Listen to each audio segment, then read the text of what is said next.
Une question de Lila avant de se quitter, parce que malheureusement l'heure arrive déjà à sa fin. Une question pour vous, Emmanuel. Lorsqu'on s'aperçoit d'une différence de salaire entre un collègue du même niveau et moi-même, que dois-je faire? Qui contacter? Alors c'est vrai que le constat, on peut le faire. Qu'est-ce qui se passe après? Comment donner suite? Alors moi, je dirais assez volontiers qu'il faut d'abord en parler avec son supérieur hiérarchique. Expliquer les raisons pour lesquelles il semble anormal que, compte tenu de la similarité des fonctions avec son collègue de travail, on n'ait pas le même salaire.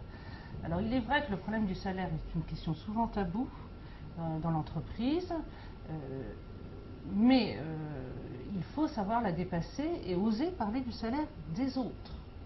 Et d'ailleurs, les juges aujourd'hui exigent d'avoir connaissance dans les dossiers de discrimination qui leur sont présentés, d'avoir les salaires des autres salariés de l'entreprise. On ne peut pas s'opposer à la confidentialité sur ce point-là. C'est obligé. Alors, donc, en parler à son supérieur hiérarchique. Peut-être cela suffira-t-il à débloquer la situation. Et s'apercevra-t-il justement des phénomènes qui ont engendré donc là aussi, la question de la confiance en soi est importante, parce que de là à en parler à son supérieur. Et la manière de le dire. Après, si cela ne suffit pas, ou même en parallèle, on peut contacter, toujours pour en rester à l'intérieur de l'entreprise, les organisations syndicales dont on se sent proche ou dont on sait qu'elles se sont un peu intéressées à cette question.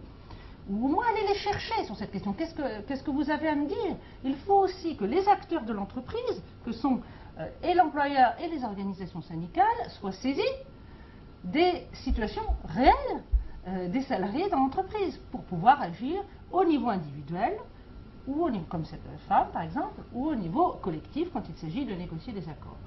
Et puis, ma foi, si vraiment tout ça ne suffit pas à régler la situation, eh bien, on peut aller réclamer judiciairement.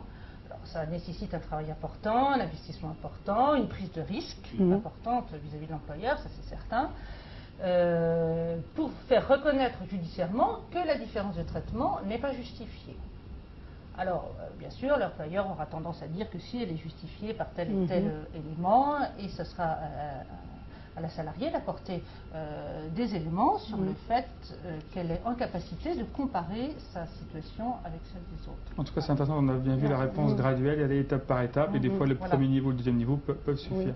Alors, 30 secondes, Maryse, qu'il va falloir déjà qu'on se quitte. Ok. Alors, je voulais juste rajouter que aller voir en premier son supérieur hiérarchique vraiment me paraît une démarche fondamentale, et de surtout bien préparer cet entretien. La première chose, c'est de préparer le contexte, c'est-à-dire de donner bien les faits. Voilà, je travaille dans tel et tel domaine, j'ai atteint les objectifs qui me sont fixés, comme ils ont été fixés à d'autres, et tout de suite parler de son ressenti. Et je me sens lésée, je me sens pas reconnue.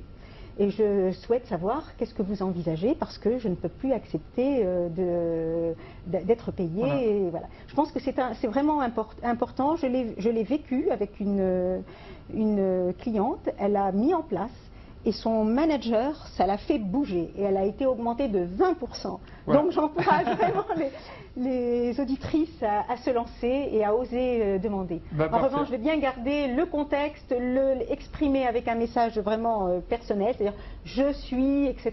Et puis de proposer une action. On finit sur une note positive. Donc Maryse, merci beaucoup. Je rappelle que vous êtes consultante coach au féminin. Je remercie aussi beaucoup Maître Emmanuel Boussard-Verrecchia, avocate spécialiste en droit du travail. Merci à tous et à toutes pour votre confiance et votre fidélité. Je rappelle que si vous avez d'autres informations et que vous avez d'autres questions sur le travail, le droit du travail, le travail au féminin, vous pouvez consulter le très bon site mavipro.fr, un site d'information et de conseils dédié à la vie professionnelle des femmes. Merci beaucoup et à demain pour un nouveau chat emploi dans cette semaine pour l'emploi.